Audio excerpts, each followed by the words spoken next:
हम गायक मुन्ना मतलबी आप सबके बीच में यूट्यूब के माध्यम से ई अपन लोग गीत भेजत हैं। हमें आशा ना पूरा विश्वास बा कि आप सबके पसंद आई। अगर पसंद आई तो हमारे मुन्ना मतलबी लाइव चैनल के सब्सक्राइब करिए और इस तरीका के वीडियो आप सबके बीच में मिलत रही। ऐसे भैया एगो औरत कहत बा अपने सैया जी से का कहत बा, अरे सासमो रे बस में, अरे नाना दिया हमारे बस में।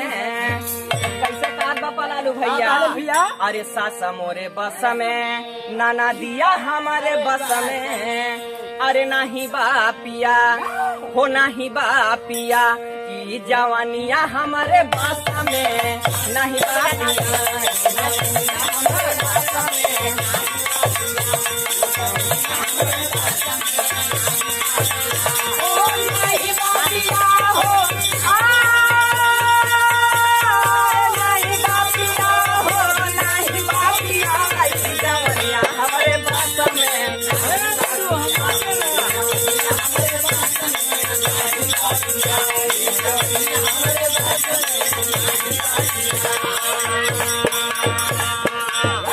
औरतिया कहत बा कि सास मोरे बस में, ननदिया हमारे बस में, नहीं बापिया ई जवानिया हमारे बस में।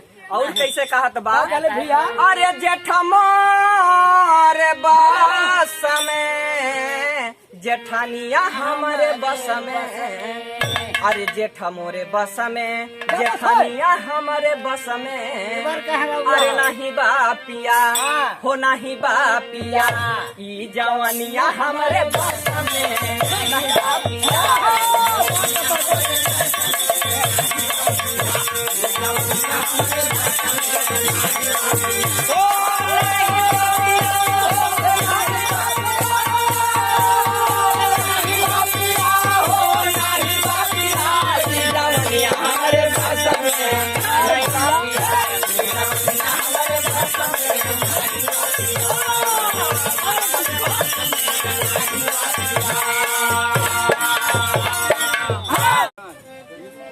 अरे देवर मोरे बस में, अरे देवरानिया हमारे बस में। औरतिया कैसे कहत बा राजू भैया, अरे देवर मोरे बस में, देवरानिया हमारे बस में। अरे नहीं बापिया हो नहीं बापिया, ई जवानिया हमारे बस में, नहीं बापिया ई जवानिया हमारे बस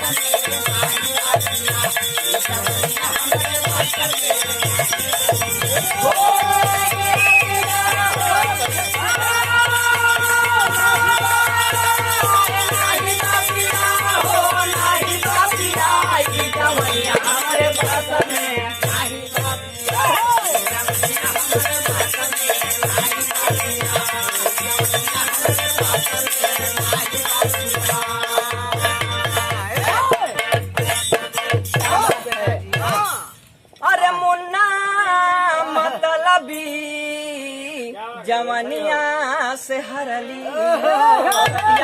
का बताइए सैया, अरे मुन्ना मतलबी जवानिया से हरली। अरे जवानी के जोश रेंगा तना सना समय, अरे नहीं बापिया तो नहीं बापिया, ई जवानिया हमारे बस में, नहीं बापिया ई जवानिया हमारे बस में।